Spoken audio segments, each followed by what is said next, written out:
त्या कपाटामध्ये माझे वह्या, पुस्तकं, माझे कपडे, कंपॉस बिम्पॉस, स्केच पेन सगळं भरून ठेवलंय. आता मला साफसफाई करायची. ऍक्च्युली मला नाही करायची, माझी आई मागे लागली, अगं ते काय घाण करून ठेवलंय सगळं, जरा नीट तर ठेव, नीट तर ठेव. मग मी काय करणार, सगळा माझा कपाटातला पसारा म्हणजे कचरा खाली टाकेन. मग मी काय करेन, सगळं खाली पडलेलं सामान काय करेन, मॅम जे खाली राहिलेलं जे सामान आहे ना ते म्हणजे वेगवेगळ्या वह्या असतील, पुस्तकं असतील, पेन असतील, काही डिक्शनरी असतील, काही वेगळी पुस्तकं असतील, ते वेगवेगळे म्हणजे वेगवेगळे बॉक्स करून वेगवेगळ्या ह्याच्यानुसार त्याला लावण्याचा प्रयत्न करेन. म्हणजेच नाही सगळ्या गोष्टी नीट ठेवेल. मी तर काय करेन माहितीये, मी खरं या बाबतीत खूप चॅप्टर आहे. आई आले की काढायचं, आई गेले की कोंबायचं, परत येईल अरे काय घाण केलंय, परत काढायचं, परत कोंबायचं. थोडं आपल्या आयुष्यामध्ये कधी टाइमपास पाहिजे ना, कोणतरी ओरडणारं असलं की मग आपला वेळ चांगला जातो. आई एकदम बेस्ट माणूस असते, ती कुठल्याही गोष्ट रागवू शकते. पण बरोबर आहे, आपण सारखं सारखं ते आता करू शकत नाही, कारण आपण 10वीत आहोत. तर 10वीमध्ये सारखं कपाट काढा, कपाट ठेवा, आणि मग जेव्हा जे लागतं ते सापडलं नाही तर काय उपयोग आहे. म्हणून मग आधीच सगळ्या गोष्टी आपण नीट वर्गवारी करून ठेवून देतो. म्हणजेच काय करतो, वह्या वेगळ्या, पुस्तकं वेगळी, कपडे वेगळे, नवे कपडे, जुने कपडे, घरातले, पावसाळ्यातले, असे अनेक प्रकारे आपण त्याचं वर्गीकरण करतो. हे सगळं मी तुम्हाला काय विचारलं, वर्गीकरण करणं हा स्वाभाविक कृतीतला भाग आहे. प्रत्येक माणूस त्याच्याकडे असलेली गोष्ट थोडीफार का असेना सिस्टमॅटिक ठेवायचा प्रयत्न करतो, आणि हीच आहे या धड्याची खरी मजा. कशा करता हा धडा दिलाय, रिकामं काम आहे का? अजिबात नाही. ही तुम्हाला गोष्ट समजेल जेव्हा तुम्हाला हे समजेल की हा सगळा कन्सेप्ट काय आहे, कशा करता हे सगळं आपण बोलतोय. बघा, पदार्थ म्हणजे काय, गुड इव्हनिंग. पदार्थ म्हणजे काय, द्रव्य. द्रव्य म्हणजे काय, मॅटर. तर आपल्या आजूबाजूला असलेल्या सगळ्या गोष्टी कुठल्या ना कुठल्या मॅटरने बनलेल्या आहेत. जसं हा पेन असेल, किंवा माझा फोन असेल, किंवा तुमच्या पेन्सिल असतील, वह्या असतील, काहीही काहीही काहीही, अगदी कापड, कागद, काचा, कुठलीही गोष्ट तुम्ही घ्या, the thing which occupies space and has got some mass is called as matter. मग मॅटरची आपण डेफिनेशन बघितली तर काय, ज्याला स्वतःच वस्तुमान आहे आणि जे 3D स्पेस मध्ये काहीतरी जागा व्यापतं ते मॅटर आहे. So matter is all around us. मग हे मॅटर कशाचं बनलंय, याचा जेव्हा आपण विचार करायला लागलो तेव्हा आपल्याला काय दिसलं की matter is made up of very small tiny particles, and this particles are called as, काय म्हणतो आपण त्यांना, सगळे छोटे छोटे बारीक बारीक कण, काय म्हणतो आपण, अणू. त्याला मराठीमध्ये आपण अणू म्हणतो आणि इंग्लिशमध्ये त्याला ॲटम म्हणतो. जेव्हा अणू एकत्र येतात तेव्हा रेणू बनतात. ॲटम्स आणि मॉलिक्युल्स म्हणजेच अणू आणि रेणू. शाबाश, सगळ्यांची उत्तरं बरोबर आहेत. तर हे अणू आणि रेणू काय करतात, पदार्थांना बनवतात. मग आता कुठल्याही पदार्थांचे बिल्डिंग ब्लॉक हे त्यातले अणू आहेत. मागच्या वर्षी, त्याच्या मागच्या वर्षी अणूचे अंतरंग आणि त्या अणूच्या रासायनिक अभिक्रिया, त्याच्या संयुजा वगैरे, ह्या सगळ्या गोष्टी आपण बघितल्या. या वर्षी ह्या अणूंच्या अभ्यासाला जेव्हा लोकांनी सुरुवात केली तेव्हा त्यांची मांडणी कशी करायची याचा अभ्यास सुरू झाला, आणि तोच आहे आपला दुसरा धडा, जो आहे मूलद्रव्यांचे आवर्ती वर्गीकरण, म्हणजे पिरियॉडिक क्लासिफिकेशन ऑफ एलिमेंट्स. आता तुमच्याकडे कपाटामध्ये जेवढ्या वस्तू आहेत तुम्ही त्याची वर्गवारी करणार. जसं माझ्याकडे असलेल्या कपड्यांचे मी पॅन्ट्स वेगळ्या, शर्ट वेगळे, पंजाबी ड्रेस वेगळे, जीन्स वेगळे, साड्या वेगळ्या, त्याचं सामान वेगळं, अशी सगळी वर्गवारी करेन. समजा मला माझी मैत्रीण आहे, समजा संगीता मॅम खूप दूर राहतात बरं का आपल्यापासून. समझो कि अगर संगीता मैम ने मुझे गिफ्ट भेजा उनके यहाँ से, समझो कोई साड़ी भेजी, तो जब वो साड़ी मेरे यहाँ पे आएगी तो मैं क्या सोचूंगी, अच्छा ये मेरे पास एक साड़ी आने वाली है तो उसको मैं कहाँ रखूं. मैं अगर घर पे नहीं रहूंगी फिर भी मेरे घर के लोगों को पता है कि साड़ियों का एक अलग कॉर्नर है जहाँ पे उनको रखना है, तो वहीं पे रखेंगे. वैसे घर वाले कहीं पे भी रखे, डांट तो उन्हें वैसे भी पडनी है. आपल्या कप्प्यात कोणी काही गेलं तर आपल्याला राग येतो ना. लेकिन सिस्टमेटिक काम करने का फायदा ये होता है कि आप घर पे नहीं हो फिर भी आप बता सकते हो कि मेरे इस फाइल में इस जगह पे ये पेपर रखा है, वो मुझे चाहिए, है ना. संगीता मैम, आपने सुना क्या?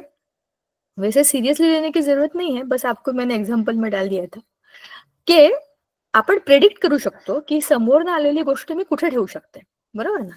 समजा मला ड्रॉइंगच्या कॉम्पिटिशन मध्ये माझा नंबर आला पहिला आणि मला सगळं सामान मिळालं, एक पुस्तक, त्याच्यात तो असा तो लाकूड असतो ना त्याच्यावरती ते पेपर ठेवून पेंटिंग करतात, तर सगळा सेट समजा मला मिळाला, तर तुम्ही कुठे ठेवेन? त्याच्याकरता माझ्या स्टेशनरीच्या याच्यामध्ये मी जागा ठेवली, म्हणजे मी काही जागा रिकाम्या ठेवल्यात, त्याच्यामध्ये त्याप्रमाणे आलेल्या गोष्टी मला लावता येतील. सो कोणती परीक्षा ग, पेंटिंगची अशी जनरल एक्झाम्पल आहे, कोणती एक्झाम समजा मी ती क्रॅक केली, अशा भरपूर एक्झाम्स असतात ना, कोणत्या कोणत्या चित्रकलेच्या परीक्षा असतात, त्याच्यामध्ये काही गिफ्ट मिळतात, तशी एखादी परीक्षा. It was just an example की माझ्याकडे येणारी कुठली गोष्ट मला कुठे टाकता येईल हे मला कसं कळतं की तिथे मी ऑलरेडी जागा करून ठेवलेली असते, त्या हिशेबाने मला माझं डोकं चालवता येतं की ओ अच्छा, आता इथे थोडीशी जागा रिकामी आहे, किंवा असं काही आलं तर मला इथे ठेवता येईल, म्हणून मी तिथे जागा करून ठेवते. याला म्हणतात प्रेडिक्शन, म्हणजेच भाकीत करणं. आता हे सगळं मी तुम्हाला का सांगते, तर हे याच्याकरता सांगते, जेव्हा ह्या द्रव्याचा अभ्यास झाला, when the study of matter started, तर मॅटर कशाचं बनलंय? ऍटम्स आणि मॉलिक्युल्सचं बनलं. ऍटम्स आणि मॉलिक्युल्सचा अभ्यास करताना डाल्टनची थिअरी, रुदरफोर्डचा एक्सपेरिमेंट, जे थॉम्सनचं प्लम पुडिंग मॉडेल, हे सगळे शब्द तुमच्या माहितीतले ओळखीतले. तर ह्या सगळ्यांनी काय केलं होतं, ह्यांनी सांगितलं होतं की अणूची रचना कशी असते. बरोबर, जेव्हा अणूची रचना कळली तेव्हा वेगळ्या वेगळ्या मूलद्रव्यांचे अणू वेगळे वेगळे असतात हे समजलं. आठवतं ना डाल्टन बाबा ज्याने आपल्याला सांगितलं होतं की ह्या मूलद्रव्याचे अणू एकसारखे असतात, त्याचे सगळे ऑक्सिजन एकसारखे, सगळे हायड्रोजन एकसारखे, हे आपण बघितलं होतं. तर ह्या मूलद्रव्यांचा अभ्यास करताना, त्यांच्या अणूंचा अभ्यास करताना ही गोष्ट समजली की सगळ्यांच्या थँक्यू सो मच, की सगळ्यांच्या अभ्यासामधनं आपल्याला आता त्यांचे गुणधर्म कळायला पाहिजे, त्यांची मांडणी करता यायला पाहिजे. साधे 10-15 पेन झाले तरी पण आपण त्याला नीट लावून ठेवतो. ज्या वेळेला हा विषय सुरू झाला तेव्हा 18व्या शतकाची सुरुवात होती, beginning of the 18th century. मग त्यावेळेचे जे सायंटिस्ट होते त्यांच्या आजूबाजूला तेव्हा 20 ते 30 मूलद्रव्य होती. Only 20 to 30 elements they were knowing that time. मग त्या मूलद्रव्यांचं काय करायचं? बसल्या बसल्या आपण विचार करतो ना, अच्छा माझ्याकडे एवढे एवढे एलिमेंट्स आहेत, काय असेल बरं याच्यामध्ये, काहीतरी कॉमन असेल काय ना, कसं लावून ठेवू मी, असं लावू असं विचार करतोच ना माणूस, कॉमन सेन्स आहे. ज्या गोष्टी तुम्हाला अजिबात माहिती नाहीयेत, तुम्ही हे काम करून बघा. तुम्ही गार्डन मध्ये जा, तुमच्या घराच्या आजूबाजूला कुठे अंगण बिंगण असेल, मोकळी जागा असेल, तिकडे जा आणि वेगवेगळ्या प्रकारचे दगड जमा करा. वेगवेगळ्या प्रकारचे दगड जमा करा, वाळूचे असतात, मातीचे असतात, अशी ढेकळं असतात, किंवा असे 10-15 वेगवेगळे दगड जमा करा. नुसतेच जमा करून ठेवा आणि त्यांना बघा, आणि मग स्वतःलाच बघा. मी काहीच शेअर केलं नाही, तुम्ही मलाच बघताय. तर मग तुम्ही स्वतःच त्यांचं निरीक्षण करा आणि मग विचार करा की ह्यांना तुम्ही कसं मांडू शकता तुम्ही दगडांना, सांगा बरं जरा. 10-15 वेगवेगळे दगड तुम्ही जमा करून आणले, त्यांच्या साईजनुसार, करेक्ट, साईज प्रमाणे, छोटा छोटा मोठा मोठा, करेक्ट. अजून काय करू शकता? त्यांच्या रंगानुसार, रंगाप्रमाणे लावू शकतो. अजून डिझाईन, साईज, शेप, डिझाईन. कालच आम्ही गेलो होतो, रस्त्यावर फिरत होतो, तरी कसा वरून हिरवा आणि मधून पांढरा आणि त्याच्यामध्ये पण आतमध्ये डिझाईन असलेला असा एक दगड सापडला. तर तो एक वेगळाच दगड आहे. आपल्याकडे वाळूचे खडेबिडे असतात, हा कुठल्या तरी मोठ्या दगडाचा छोटा तुकडा असणार आहे, ठीक आहे. तर असे अनेक प्रकारचे दगड जेव्हा तुमच्याकडे असतील ना, तर तुमचं डोकं चालायला लागेल की ओ आता कसं काय मी हा दगडांना मांडू, म्हणजेच काय कराल तुम्ही, त्याची वर्गवारी कराल, बरोबर ना. हेच काम केलं सगळ्या या शास्त्रज्ञांनी, जेव्हा त्यांनी बघितलं की अनेक प्रकारचे मूलद्रव्य आता आपल्या आजूबाजूला आहेत. किती आहेत? 20-30 आहेत. मग या 20-30 मूलद्रव्यांचा अभ्यास करताना काहीतरी याच्यामध्ये कॉमन आहे का, काहीतरी डिफरंट आहे का, ह्याचा विचार करूया आणि त्याची वर्गवारी करूया, असा अभ्यास सुरू झाला. आणि त्याच्यामधूनच क्लासिफिकेशन ऑफ एलिमेंट्स, म्हणजे मूलद्रव्यांचे वर्गीकरण, या विषयाला सुरुवात झाली. ही झाली 18व्या शतकामध्ये. सगळ्यात पहिला माणूस होता ज्याने सगळ्या मूलद्रव्यांना, त्यावेळेला 30 मूलद्रव्य माहितीतली होती जेव्हा ह्याने अभ्यास केला तेव्हा, त्याचं नाव होतं डोबेर नायर. त्याने काय केलं, त्यांना चढत्या क्रमाने लावलं. तुम्ही कसं छोटा मोठा मोठा मोठा दगड असे लावाल म्हणालात, बरोबर. त्याने सुद्धा छोटा मोठा मोठा मोठा मोठा मोठा अशा मूलद्रव्यांना लावलं, म्हणजे वजनाच्या प्रमाणात. ह्याचं वजन सगळ्यात कमी, मग जास्त, मग जास्त, मग जास्त, ह्याला आपण चढता क्रम म्हणतो, बरोबर. सगळ्या मूलद्रव्यांना वस्तुमानाच्या चढत्या क्रमाने लावलं. मग त्याने निरीक्षण केलं की अच्छा अच्छा असं आहे असं आहे असं करतो ना आपण. मग त्याला ते समजलं की पहिल्या आणि तिसऱ्या मूलद्रव्याच्या अणु वस्तुमानांकाची सरासरी ही मधल्या मूलद्रव्याच्या अणु वस्तुमानांका एवढी आहे. हे भगवान, मॅडम तुम्ही काय सांगितलं? हे असं समजा 3 मुलं आहेत, 10, 20, 30 असं त्यांचं वजन आहे. 10, 20 आणि 30 अशी 3 मुलं उभी आहेत. तर 10 अधिक 30 भागिले 2 केलं तर किती होतात? 20. बरोबर.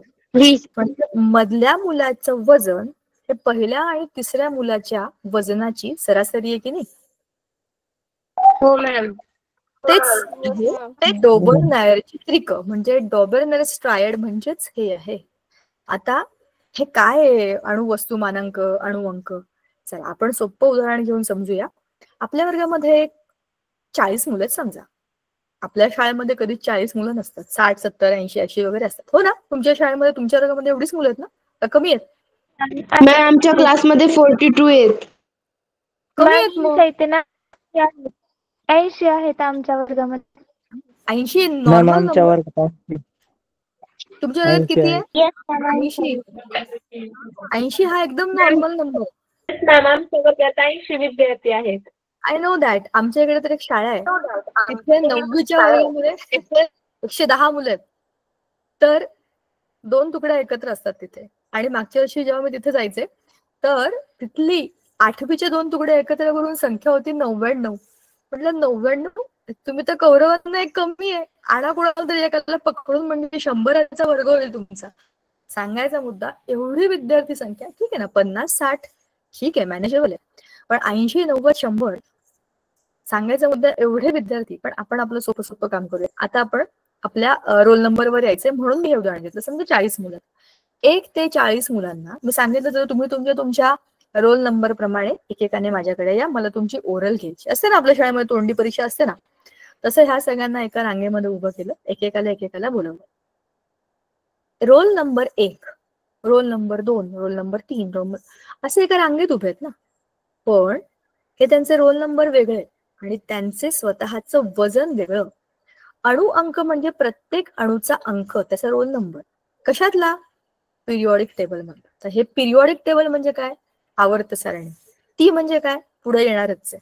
पण एक टेबल आहे ज्याच्यामध्ये सगळ्यांना आपण टाकलंय. माझा पूर्ण पुस्तकातला हा पहिला किंवा दुसरा आवडता धडा आहे. नंतर आपल्याला कार्बन कंपाऊंड्स पण आहेत. मस्त धडे आहेत हे सगळे. म्हणजे इतकं भन्नाट नाही सगळं काहीतरी की आपण विचार करून पण आपल्याला मजा वाटते की काय भारी गोष्ट आहे. तुम्हाला मी आता डोबरनायरची गोष्ट पण सांगणार आहे आज. तर सगळं वाचायला राहिलं होतं म्हणून म्हटलं अरे काय आपण यांना मध्येच सांगतोय. आणि तुम्ही पण हो मॅडम हे आपलं झालंय. म्हटलं की झालं असेल एवढं तुम्ही कॉन्फिडेंटली सांगताय, कारण तुमचंही तेच झालं जे माझं झालं. खूप दिवसांनंतर लेक्चर होतं म्हणून मग हे झालं होतं. असं होतं ना? बोला. झालं होतं मॅम. नाही अगं, हे सगळं बोललोय आपण. मी लिहून घेतलंय. आपल्या लेक्चरमध्ये मी रासायनिक अभिक्रिया सुरू केल्या होत्या जेव्हा आपलं लेक्चर सुरू झालं होतं तेव्हा. डोबरनायरची दुसरा चॅप्टर कम्प्लीट होऊन तिसरा सुरू केला होता आपण. हे आपलं आधी झालंय का? सुट्टीच्या आधी झालंय का? Yes ma'am. मॅम झालंय. पण या बॅचमध्ये कसं तुम्ही वेगळं केलंय यार? मग बरोबर झालं. मी एकदा, कारण आता आमची परीक्षा आहे त्याच्यामुळे रिव्हिजन होईल. Yes ma'am. चला थोडक्यात रिव्हिजन करू, पटकन रिव्हिजन करू. बरोबर आहे, तुमची परीक्षा आहे आणि हे आपण सुट्टीच्या आधी केलंय म्हणून माझ्या पण लक्षात नाही. आणि मी तोच विचार केला ह्याच बॅचला मी असं मध्येच तिसरा धडा कसं काय घेतलाय. ते ह्याच्याकरता कारण हा आपण आधी केला होता. पण ठीक आहे, पटपट रिवाइज करूया. तर त्या डोबरनायरने काय केलं, 3-3चे गट केले आणि पहिल्या आणि तिसऱ्याच्या वजनाची सरासरी मधल्या एवढी हे सांगितलं. पण हे काही बरोबर जमलं नाही, हे गणित काही बरोबर जमलं नाही, कारण की सगळ्याच्या सगळ्या मूलद्रव्यांना हा नियम काही लागू नव्हता. शिवाय नवीन आलेल्या मूलद्रव्यांना टाकायला कुठे काही जागाच नव्हती. मग काय होतं आता ह्या डोबरनायरच्या त्रिकांनंतर दुसरा होता न्यूलँडच्या अष्टकांचा नियम, म्हणजे न्यूलँड्स लॉज ऑफ ऑक्टेव्स. म्हणजे ऑक्टेव्ह म्हणजे 8-8चा गट, ज्याला आपण म्हणतो ना ऑक्टेव्स. जसे 10-10 लोक असतात तर त्यांना आपण डिकेड्स म्हणतो. 12 असेल तर आपण डझन म्हणतो. बरोबर. तसं त्याला ऑक्टेव्ह म्हणजे 8चा आहे. आणि त्याच्यामध्ये पण ते सारे गम पधनीचा जे आपले स्वर आहेत ना, खालचा सा आणि वरचा सा. पण वरचा सा हा 8वा खालच्या साच्याच खाली लिहितो ना आपण. म्हणजेच जो 9वा मूलद्रव्य असेल तो दुसऱ्याच्या खाली जाईल, 10वा तिसऱ्याच्या खाली, असं आपोआप एका खाली एक मांडले जातील आणि आडवे आणि उभे अशी त्याची रचना होईल. हे केलं त्याने. त्याचं नाव होतं न्यूलँड. आता हा चांगला प्रयत्न होता. आजूबाजूला ज्या गोष्टी असतात त्याचाच विचार करून आपण आपल्या डोक्यामध्ये काही कन्सेप्ट जनरेट करत असतो. तर ह्या नियमामध्ये त्याने आजूबाजूला असलेल्या संगीताच्या नोट्स, जसे आपल्याकडे भारतीय संगीतामध्ये सारेगम आहे, त्यांच्याकडे डोरे निपा असं काहीतरी, त्याचा विचार करून त्याने त्यांना तसं लावलं चढत्या क्रमात. पुन्हा अणुवस्तुमानांकाच्या चढत्या क्रमात लावलं. पण त्याच्यामध्ये काही घोळ झाले. एका ठिकाणी 2-2 मूलद्रव्य आली. असं नाही ना, प्रत्येकाला आपलं आपलं घर पाहिजे. आपल्या घरात कोणाला आवडतं का आपल्याला? पाहुणे असेल तरी 2 दिवसाच्या पलीकडे कोणी राहावं असं वाटत नाही. प्रत्येकाला स्वतःच एक स्पेस पाहिजे असते. तुम्ही किती म्हणा माझा खूप चांगला मित्र आहे, खूप चांगला मित्र आहे, पण चिटकून तर राहू शकत नाही तुम्ही त्याला. तो वेगळा तुम्ही वेगळे असंच राहता ना काय. तर एका घरामध्ये 2 मूलद्रव्य नॉट एक्सेप्टेड. शिवाय ज्यांच्या गुणधर्मांमध्ये समानता आहे ते एका गटामध्ये आलेच नाही. कुठे पुढे, कुठे मागे, कुठे इकडे, करेक्ट असे मागे पुढे आले. तर हे बरोबर नाही. शिवाय पहिला जो गट होता त्याच्यामध्ये हॅलोजन्स बरोबर हायड्रोजन आला होता. म्हणजे मेटल्स नॉन मेटल्स एकत्र, नॉट एक्सेप्टेड. म्हणजेच काय, रचना तर झाली पण ती परफेक्ट नव्हती, त्याच्यामध्ये काही चुका होत्या.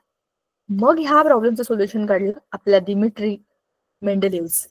तुम्हाला माहिती आहे त्याची स्टोरी, की त्याने पिरियॉडिक टेबल कसं बनवलं स्वतःचं. त्याच्यामध्ये सगळ्यात महत्वाची गोष्ट ही आहे की त्याने अणु वस्तुमानांकाचा विचार केला, त्याच्याबरोबर रासायनिक अभिक्रियांचा अभ्यास केला. तुम्हाला आधी पण सांगितलंय, तो केमिस्ट्रीचा प्रोफेसर होता. म्हणजे तो he was a professor in the college. तर रासायनिक अभिक्रिया करणं, ज्या अभिक्रिया होत्या त्याच्या नोंदी ठेवणं आणि त्याच्यावरती विचार करणं.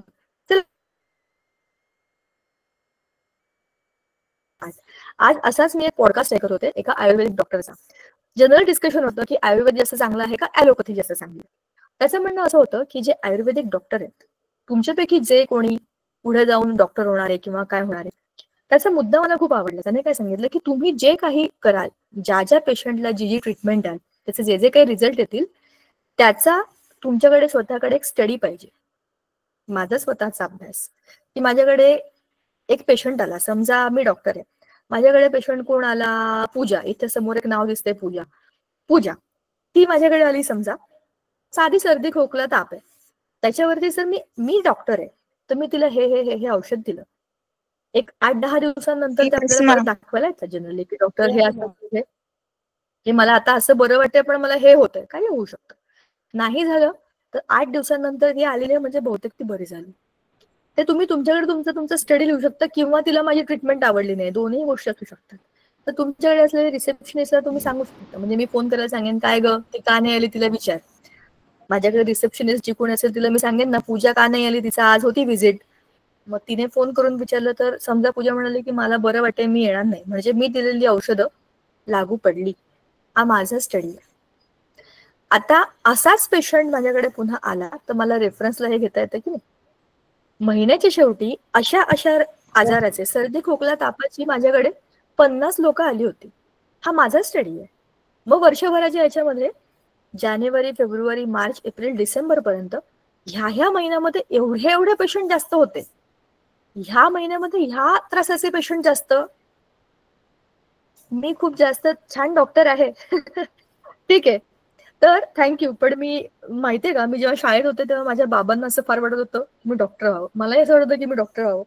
अरे पण मी बीटरूट पण खात नाही कारण ते लाल लाल दिसतं, तर मी काय ऑपरेशन केलं असतं लोकांचं. मग मला माहिती आहे की खूप लोक बरे झाले असते, मी नुसत्या बोलण्यानेच बरे झाले असते. त्याच्यामुळे बोलण्याचं काम आपलं चांगलं काम आहे, ते आपण असंही करू शकतो. त्या डॉक्टर व्हायची गरज नाही, खूप जबाबदारीचं काम आहे. त्याच्याहून जबाबदारीचं काम आहे शिक्षक होणं. सो मला ते जास्त छान वाटलं म्हणून I came into teaching. तर तो मुद्दा जाऊ द्या. Thank you so much for your compliment. पण म्हणजे समजलं का तुम्हाला, मी जेव्हा एखाद्या गोष्टीचा अभ्यास करते तेव्हा माझ्याकडे माझे मुद्दे असतात. जेव्हा दिमित्री मेंडेलिव्हने त्याचा अभ्यास केला, त्याच्या कामाचाच तो भाग होता, त्याने त्याच्या नोट्स ठेवल्या आणि त्याच्या अभ्यासातनं त्याने स्वतःचं टेबल बनवलं.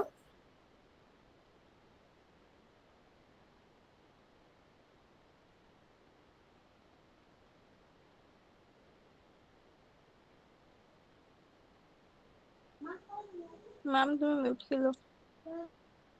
मॅम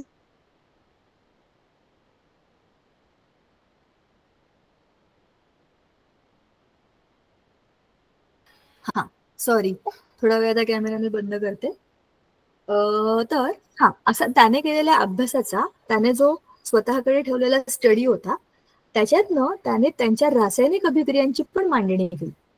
नुसतंच त्यांना चढत्या क्रमाने लावलं नाही वजनाच्या, वजनाबरोबर ते कोणाबरोबर कसे रिएक्ट करतात, त्याने स्वतःचा केलेला अभ्यास होता, त्याचा पण त्याने त्याच्यामध्ये विचार केला आणि मांडणी आणखीन पद्धतशीर कशी होईल हे बघितलं. तर असा अभ्यास जास्त लॉजिकल, म्हणजेच काय, जो आधीच्या प्रॉब्लेम मध्ये होता ना ऑक्टेव्ह मध्ये, की 8 गट तर बनले पण कशातही काहीही गेलेलं, तसं ह्याच्या बाबतीत झालं नाही. कारण त्याने काय केलं, त्यांचे गुणधर्म बघितले, बरोबर, आणि गुणधर्म बघितल्यानंतर आपोआपच ते सिस्टमॅटिक झालं. एका गुणधर्माचे लोक एका गटात गेले. जसं आता समजा माझ्या वर्गात, आता आपण जो म्हणालो की 40 मुलांचा वर्ग आहे, त्या माझ्या वर्गामध्ये समजा मी त्यांची टीचर आहे, तर मी काय बघेन, अच्छा ही 5-6 मुलं गणितामध्ये चांगले, चला यांना आपण या गणिताच्या एक्झामला पाठवू शकतो. अरे ही 10 मुलं आहेत ना, ही गेम्स मध्ये खूप चांगली आहे. हा समजा ही माझ्या वर्गातली 10 मुलं आहेत, ही कबड्डी खूप मस्त खेळतात, तर ह्यांना आता मी पाठवेन माझ्या इंटर स्कूल कॉम्पिटिशनला कबड्डीमध्ये.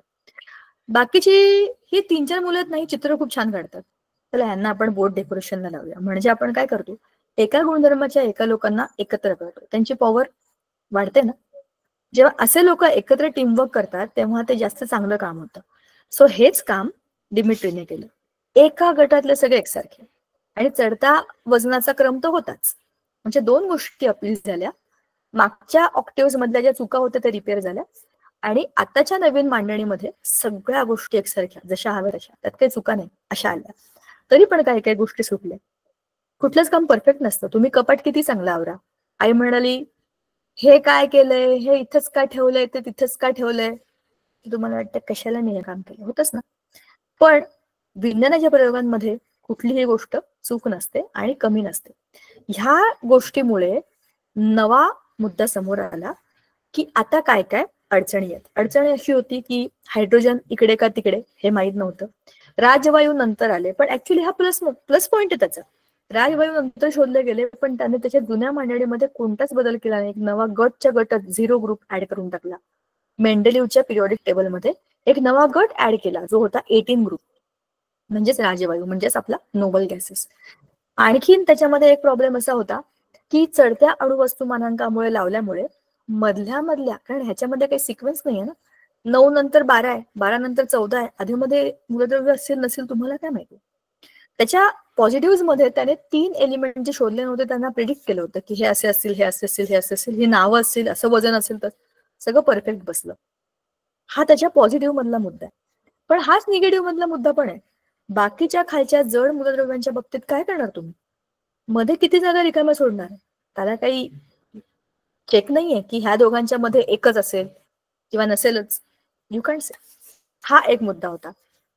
किंवा काही मूलद्रव्य त्याने जसं फेरस, कोबाल्ट, निकेल ह्यांना एकत्र लावलं होतं, पण आधी कोणता हा का तो, कारण ते अणुवस्तुमान आहे आणि ते बऱ्यापैकी सारखं होतं, पूर्णांक त्यांचे सेमच होते, मग त्यांना कसं लावणार. ह्या काही प्रश्नांची उत्तरं त्याच्याकडे नव्हती. सगळ्यात मोठा ड्रॉबॅक आयसोटोप्स, म्हणजे समस्थानिक, ती कुठे ठेवायची, कारण वजनाच्या हिशोबाने लावलंय ना. मग एकाच वजनाचे नाही, 2 वेगवेगळ्या वजनाचे पण जुळे भाऊ, तर कोणत्या घरात जातील.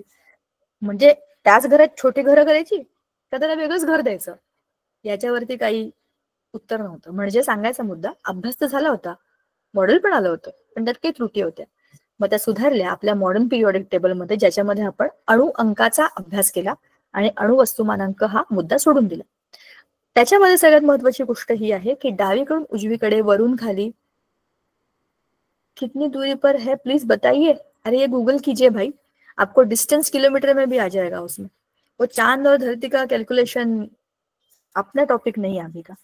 तर आता ह्याच्यामध्ये आपल्याला हे बघायचंय की आपल्या मॉडर्न पिरियोडिक टेबल मधले पॉझिटिव्ह काय. डावीकडून उजवीकडे तुम्ही जेव्हा जाता 2-3च फार काही आपल्या पुस्तकात नाहीये त्या धड्यामधलं. अणू साईज ही कमी कमी होत जाते. वरून खाली जाल तर अणूची साईज म्हणजे अणूचा आकार हा मोठा मोठा होत जातो, कारण त्याच्यामध्ये कक्षांची संख्या वाढते. पूर्ण पिरियोडिक टेबलमध्ये 18 गण आहेत आणि 7 आवर्त आहेत. 18 ग्रुप्स, 7 पिरियड्स. प्रत्येक पिरियड त्या पूर्ण रांगेतल्या सगळ्याच्या सगळ्या मूलद्रव्यांच्या कक्षांचा नंबर सांगतो. म्हणजेच 1 मध्ये 1 कक्षा, 2 मध्ये 2 कक्षा, 3 मध्ये 3 कक्षा, असं करत करत तुम्ही 7 मध्ये आल तर 7 कक्षा असतात.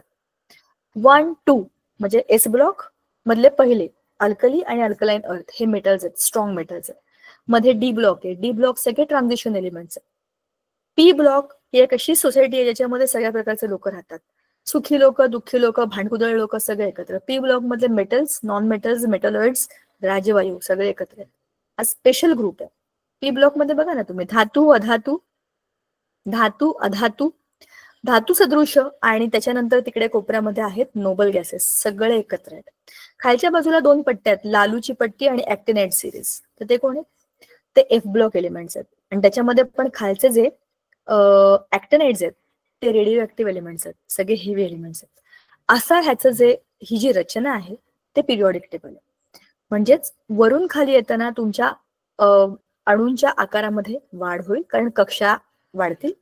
डावीकडून उजवीकडे त्याचा आकारमान कमी होत जाईल, कारण की शेल तेवढाच, इलेक्ट्रॉन्स वाढले आणि आतले प्रोटॉन्स पण वाढले, मग अट्रॅक्शन वाढतं. अपोजिट अट्रॅक्शन आहे ना ते. पॉझिटिव्ह निगेटिव्ह एकमेकांना अट्रॅक्ट करणार. Electrostatic force of attraction, positive negative opposites, so ते एकमेकांना अट्रॅक्ट करतात, म्हणून त्याचा आकार कमी कमी होत जातो. इलेक्ट्रोनिगेटिव्हिटी म्हणजेच धन आणि ऋण प्रभारिता. या बाजूला सगळे डावीकडे सगळेचे सगळे मेटल्स आहेत, स्ट्रॉंग मेटल्स, तर ते इलेक्ट्रॉन देऊन टाकणार आणि स्वतः सुखी राहणार, कारण ते हिरो लोक आहेत ना. मेटल जर हिरो पीपल, तर ते काय करतात, इलेक्ट्रॉन देतात, पॉझिटिव्ह होतात, सुखी सुखी होतात, कॅटायन्स बनतात त्यांचे आणि ते स्ट्रॉंग कॅटायन्स होतात. जसं तुम्ही डावीकडून उजवीकडे जाल तसं ते हिरो लोकांच्या अपोजिट कोण असतात, विलन्स. विलन्स काय करतात, इलेक्ट्रॉन घेऊन टाकतात आणि ते एकदम डेंजर असतात. क्लोरीन दिसतात, त्याच्यावर अटॅक करतात. गुंड कसे असतात, चाकू घेऊन किंवा गोळ्या मारायला बंदूक घेऊन फिरतात की नाही, तसे दिसलं की मारा आणि घेऊन टाका, असे असतात ते. सो ह्या बाजूला सगळे हॅलोजन्स म्हणजे 17 ग्रुप हा सगळ्यात इलेक्ट्रोनिगेटिव्ह ग्रुप आहे आणि या बाजूला पॉझिटिव्ह मध्ये सगळे मेटल्स आहेत. मग पॉझिटिव्ह निगेटिव्ह एकत्र आले की आयनिक कंपाऊंड्स बनतात, जसं आपण मगाशी NaClच्या बाबतीत बोललो. आता पुढचा एक मुद्दा त्याच्यामध्ये दिलेला आहे संयुजा. प्रत्येक गणामध्ये पहिल्या गणामध्ये संयुजा 1, दुसऱ्या गणाची 2, तिसऱ्या गणाची 3, चौथ्या गणाची 4, 5व्या गणाची किती आहे?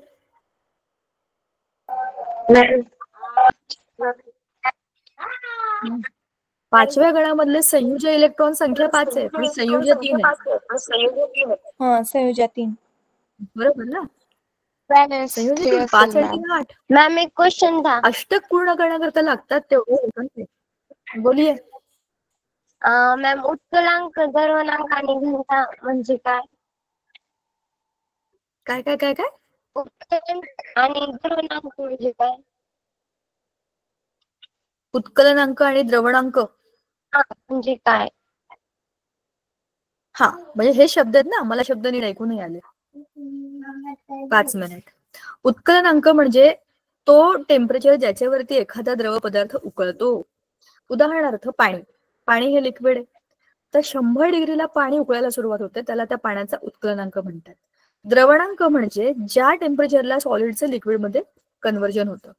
सोडियम क्लोराईड, मीठ हे सॉलिड आहे, तर तुम्ही जेव्हा वितळवणार तर ज्या टेम्परेचरला ते वितळायला सुरुवात होते तो त्याचा द्रवणांक. ठीक आहे. मॅम घनता म्हणजे काय? घनता म्हणजे घनता म्हणजेच तेच म्हणतेस ना, घनता हा शब्द म्हणालीस ना. हा तेच. हा, त्या वस्तूमध्ये असलेला कंटेंट किती घनता आहे त्याच्यावरती अवलंबून ती वस्तू तरंगते का बुडते. उदाहरणार्थ एक चौरस लोखंडाचा ठोकळा आणि एक चौरस लाकडाचा ठोकळा, दोघांची घनता वेगवेगळी आहे. किती घनता, त्याच्यामधला कंटेंट किती जड आहे त्याच्यावर त्याची घनता अवलंबून असते. किती जागा ऑक्युपाय करतो, किती जागा ऑक्युपाय करतो हे घनतावरती अवलंबून असतं. ठीक आहे, मैम और एक थोडंफार क्वेश्चन है शंकित मैं और एक मैम क्वेश्चन पूछ. मैम आप इतने एक्टिव कैसे रहते हो? आप जब भी देखा आप मुस्कुरा रहते हो, आपको बोरिंग नहीं लगता क्या? नाही यार, अगर मैंने कुछ किया नाही तो मैं बीमार हो जाऊंगी. म्हणजे मला काय म्हणायचंय, कसं उगाच टेन्शन घ्यायचं आयुष्यामध्ये, आपल्या हातात काही नाहीच आहे रे आयुष्यामध्ये. बघा ना, सगळ्या गोष्टी आपोआप होत असतात. आपण उगाच मी काय करू, माझं असं का झालं, ह्या टेन्शन मध्ये असतो. तर आपलं काहीच कॉन्ट्रीब्युशन नाहीये. आपल्या आजूबाजूला होणाऱ्या गोष्टी काय, आपण करणाऱ्या गोष्टी आपल्या हातात नसतात. त्याचं कशाला टेन्शन घ्यायचं. इकडे चला. का तुम्ही कधी पण ऍक्टिव्ह असतात आणि तुमचा चेहरा सारखा हसतच राहत. मी तर सारखं बोरिंग असते, म्हणजे थकल्यासारखं वाटतं. तुमचं पाय आणि असं म्हणजे मला आवडतं तुमच्याशी बोलायला, मला आवडतं तुमच्या सगळ्यांशी बोलायला. मॅम नाही, फ्रेंड्स मॅम नाही, डोकं तर कभी काय. मग तुम्ही हे टाईप करण्यापेक्षा बोला ना, मला ते एवढं डिफिकल्ट मराठी वाचावं लागतं इंग्लिश मध्ये लिहिलेलं. चला, सो मला सांगायचा मुद्दा असा आहे, मी खरं सांगू का तुम्हाला, जसं आपण मगाशी बोललो होतो की नाही, की मला डॉक्टर वगैरे व्हायचं होतं. आय नो मी खूप चांगली डॉक्टर आहे. माझे सगळे मित्रमैत्रिणी मला अजूनही म्हणतात की तू खूप चांगली डॉक्टर झाली असतीस तर. इट्स ऑल राईट यार, जे मी तेव्हा केलं असतं ते मी आताच करते. जे माझ्या हातात आहे ते मी तेव्हाही करू शकले असते आणि ते मी आताही करू शकते. ओके, चांगलं बोलणं हे आपल्या हातात. एवढं तरी बोला. आपण जो प्लॅन करतो त्याच्यापेक्षा पण भारी प्लॅन हा देव आपल्यासाठी करून ठेवतो. करेक्ट आहे. आणि एक मी मला खरी गोष्ट सांगते, चला आता माझा विषय निघालाच तर सांगते. मी जेव्हा 12th ला होते, मला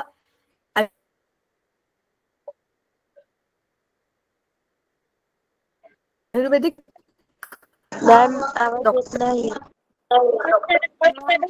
पण माझे भाऊ मॅम, तू एमबीबीएस तुमचा आवाज ब्रेक होतो. मॅम, तुमचा ना मी 2 मिनिटं माझा कॅमेरा आवाज बंद. ब्रेक होत होता. बघा आता माझा आवाज येतोय का बघा. Yes ma'am. येतोय का? हा, तर गोष्ट अशी आहे बघा की मी जेव्हा कॉलेजमध्ये होते ना, तेव्हा मी जेव्हा म्हटलं बघा, मला 12वीत असताना ती एक्झाम दिली होती, सीईटी, आमच्या वेळेला सीईटी होती, तर ती दिली होती. तेव्हा मी BAMS च्या लिस्टमध्ये माझं नाव होतं. तर माझे बाबा म्हणत, जा ना तू हो डॉक्टर, माझी फार इच्छा आहे की तू. 2 गोष्टी होत्या, एक तर ते कॉलेज लांब होतं, दुसरं ते प्रायव्हेट कॉलेज होतं. म्हणलं यार काय उपयोग आहे, आपण माझ्या बाबा एवढे पैसे वगैरे भरतील आणि मी डॉक्टर होईन आणि लग्न करून मी दुसऱ्यांच्या घरी जाईन, मी कमवलेले सगळे पैसे माझा नवरा घेईल. No no no no no, कशा करता. असं काहीतरी केलं पाहिजे ज्याच्यामुळे कोणाचंच काहीच नुकसान होणार नाही आणि मी स्वतः करता करणारे जे काही करणार आहे, हो की नाही. असं मला म्हणायचं नाही मुलींनो की तुम्ही डॉक्टर होऊ नका. मला हे म्हणायचं की यू थिंक ऑफ इट. चांगलं कॉलेज असेल आणि ते तुम्हाला मिळालं असेल तर तुम्ही नक्की डॉक्टर व्हा. चांगल्या डॉक्टरांची खूप गरज आहे आपल्या देशामध्ये. पण काही कॉलेजेसमध्ये फक्त पैसे घेण्याचा उद्योग सुरू असतो. मग पैसे आपल्या आईबाबांचे एवढे कष्टाचे असतात ना. म्हणून मला असं वाटतं की काय हरकत आहे, आपण डॉक्टर घडवू शकतो. जर आपण चांगले शिक्षक झालो तर आपण चांगले डॉक्टर घडवू शकतो. अल्टिमेटली एकूण एकच आहे, मी हे केलं असतं किंवा ते केलं असतं, बरोबर की नाही.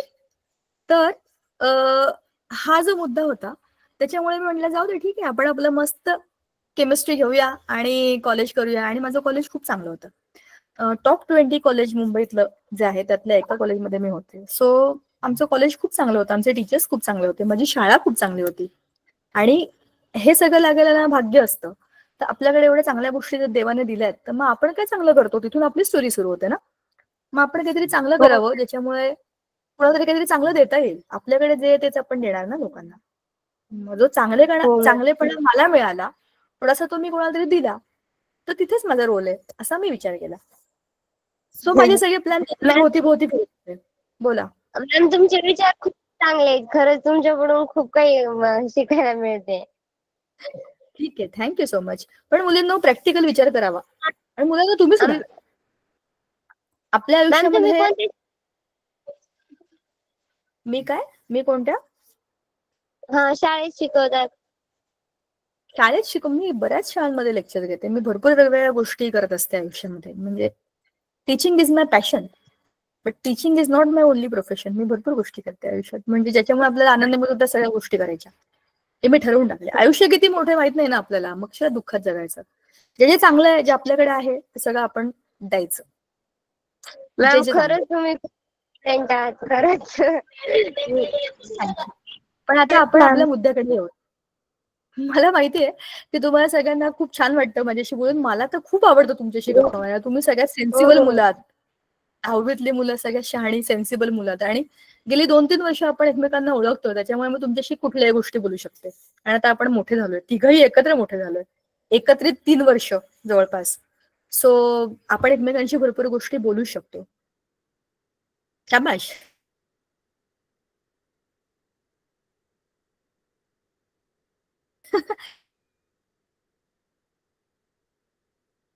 करायचंय असं नाहीये. आपल्याला आहे त्या गोष्टींमध्ये तुम्हाला चांगलं त्यातनं एक मुद्दा सांगते बरं. म्हणजे सिच्युएशन आपल्या आयुष्यातली असेल, शाळेतली असेल, स्ट्रेस मधली असेल, एखाद्या मित्रमैत्रिणींबरोबरच्या भांडणातली असेल, घरामधली असेल. कधी कधी आपली चूक नसताना घरातले आपल्याला रागवतात. आपण खूप सांगण्याचा प्रयत्न करतो की मी असं काही केलं नाहीये, किंवा मला असं काही म्हणायचं नव्हतं. काही होऊ शकतं. आणि आता आपण सगळे मोठे होतोय ना, 9वी 10वी 11वी हे आपल्या आयुष्यातली अशी भयंकर वर्ष आहे की तुम्ही टाचणी जरी पाडलीत ना तरी पण तुम्हाला कोणी काही बोलू शकतं त्याच्यावर. सो म्हणजे हे सगळं होत राहतं आजूबाजूला. पण ह्याच्यातनं स्वतःला बाहेर कसं काढायचं आणि स्वतःला सेफ कसं ठेवायचं हे सगळ्यांसाठी गरजेचं आहे बरं का. मुलगी काय मुलगा काय याच्यामध्ये काही भेद नाहीये, कारण आपण सगळेच माणसं आहोत ना, आणि आपण सगळेच चुका करतो आणि त्या चुकांमधनं शिकतो. आणि ती चूक म्हणजे काय करून ठेवलंय अशी चूक नसते. ती चूक म्हणजे अच्छा हे नाही करायला पाहिजे अशी चूक असते. तुम्हाला बाकीचं कोणी काही बोलू दे, काही म्हणू दे, तुम्ही ठरवायचंय की तुम्ही काय केलं आणि का केलं. बरोबर ना. चूक केल्यानंतर आपल्याला चान्स सुद्धा द्यावा लागला, नाही तर चान्स नाही दिल्यावर ते आपली चूक आपल्याकडेच राहते. मग ठीक आहे ना. आपल्याला जे रागवतात त्यांना आपली काळजी आहे, आणि आपण चुकून आणि आपलं सगळं छान व्हावं म्हणून रागवतात. त्यांच्यावर रागवून आपल्याला काय मिळणार आहे. पण म्हणून त्यांना सोडून द्यायचं नाही. त्यांना आठवण करून द्यायची की मला हे असं नाही आवडत केलेलं, हे असं नाही बोलायचं माझ्याशी. सांगायचं पण भांडायचं नाही, कारण तेच आपल्याला मदत करणार आहे शेवटी. सो हे सगळं लक्षात ठेवूनच वागायचं. पण हे खूप कठीण असतं आणि सगळ्यांनाच यातनं जावं लागतं. आणि म्हणूनच सांगते की जे काही आपल्याकडे आहे ना आयुष्यामध्ये ते जमा करून ठेवायचं. आपले मित्र, आपले आता तुम्ही 10वीत आहात का अजून, मुलांना तुम्ही पण अजून 10वीतच आहात. 11वी 12वी तुम्ही मग म्हणाल की शाळेतले मित्र काय माहिती कुठे असतील. डिस्कनेक्ट होऊन जातो ना आपण जगाशी. अभ्यास वाढतो, टेन्शन वाढतं, जबाबदाऱ्या वाढतात, आणि मग सगळं जुनं राहून जातं मागे. पण असं नाहीये. मध्ये कधीतरी वेळ मिळतो. मित्र येतात, पण जे स्कूलचे मित्र असतात तेच खरे मित्र असतात. पण म्हणून पुढच्या काही वर्षांमध्ये जरी तुम्ही दुसऱ्या कामांमध्ये बिझी झालात, तुमचं करिअर सगळं तुम्ही छान कराल, पण जेव्हा तुम्हाला परत वेळ मिळेल ना तेव्हा जुन्या लोकांना भेटा. ते कधी संपत नाही. ते आपण गमलेलं असतं, ते कुठेच जात नाही. फक्त काही वेळा करता लपतं, कारण आपण दुसऱ्या गोष्टींमध्ये असतो. सो तुमच्याकडे असलेल्या चांगल्या गोष्टी जपून ठेवा तुमच्या मनात, तुमच्या डोक्यात सगळीकडे. ती तुमची एनर्जी आहे. तुम्हाला नंतर स्ट्रेसमध्ये, टेन्शनमध्ये ह्या आठवणी तुम्हाला छान मोटिवेट करतील. असं काही नाहीये मी करू शकले होते, मी हे केलं होतं, मला माहितीये. हे स्वतःला बूस्ट करण्याकरता गरजेचं असतं आणि तसंच करायचं असतं. चला, आजचं प्रवचन मी थांबवणार. मॅम आपल्याला असे पण वाटते ना आपण जॉब करेल पुन्हा त्याच्यानंतर आपण आपल्या सगळ्या फ्रेंड्सना भेटतो तेव्हा काय करतो, सगळ्याची इच्छा असते असं वाटते ना बघा, सगळ्यांना. आपल्याला चांगले लोक भेटतात, वाईट लोक भेटतात, त्या अनुभवांमधनं आपण शिकतो, आपण चांगले असतो. आपण कोणाशी दुष्टपणाने वागू किंवा कोणाचा बदला घेऊ अशा डोक्याने आपण काहीच करत नाही. पण सगळे आपल्यासारखे नसतात, आणि हे अनुभव पण आपल्याला मिळायला पाहिजे असतात. सगळं जग आपल्यासारखं चांगलं नाहीये, हे मलाही अनुभव आले. म्हणूनच मला हे कळलं की वो अपने रास्ते पे मैं मेरे रास्ते पे. त्यांच्यासारखं मी नाही होऊ शकत, त्यांच्यासारखं मला व्हायचंच नाही, कारण मी वेगळी आहे. मी जशी आहे ती माझी ओळख आहे, हो की नाही. ती स्वतःला आपल्याला आपली ओळख कळली ना की मग त्याच्या पुढे मागे कोणाचाच काहीच विचार करायचा नाही, आणि कोणाबरोबर रेसमध्ये पण राहायचा नाही. मी आधी काय केलं, त्याच्या पुढे आता मी काय करणार आहे, त्याच्यातनं मला काय मिळणार आहे, आणि त्यातनं मी काय देऊ शकते. नुसतंच घ्यायचं नाही रे, काहीतरी द्यायचं पण. ते दिलं ना की आपल्या डोक्यावरचं टेन्शन मिटतं, ओझं उतरून जातं ना, मग आपण शांत झोपू शकतो निश्चिंत. असं सोपं आयुष्य असतं. उगाच आपण कॉम्प्लिकेट करून ठेवतो. एवढं कठीण नाहीच येते. हा, काही काही वाईट गोष्टी होतात, सॅड मोमेंट्स असतात, आपल्याला खूप वाईट वाटतं, पण ते आपला अपमान करतं. पण ठीक आहे, सगळेच दिवस एकसारखे नसतात. सगळ्या आठवणी आपल्याकडे असल्या पाहिजे. दुःखानंतरच आलेल्या आनंदाची एक वेगळी मजा असते. थँक्यू. माझं कामच आहे बोलणं. चला, थांबायचं का आपण आज? पुढच्या वेळेला पण Yes. आपला हा धडा होता तो तुम्हीच आता वाचा. पिरियॉडिक टेबल तुम्हाला ऑलरेडी माहितीये. छोटूसा भाग जो राहिला आहे त्याच्यामध्ये शेवटी एक हॅलोजन ग्रुपचं दिलेलं आहे. अणूची रचना वरून खाली आकार वाढतो, तिकडे इकडे इकडून तिकडे कमी होत जातो. हे सगळं आपण हो बघितलं. मॅम.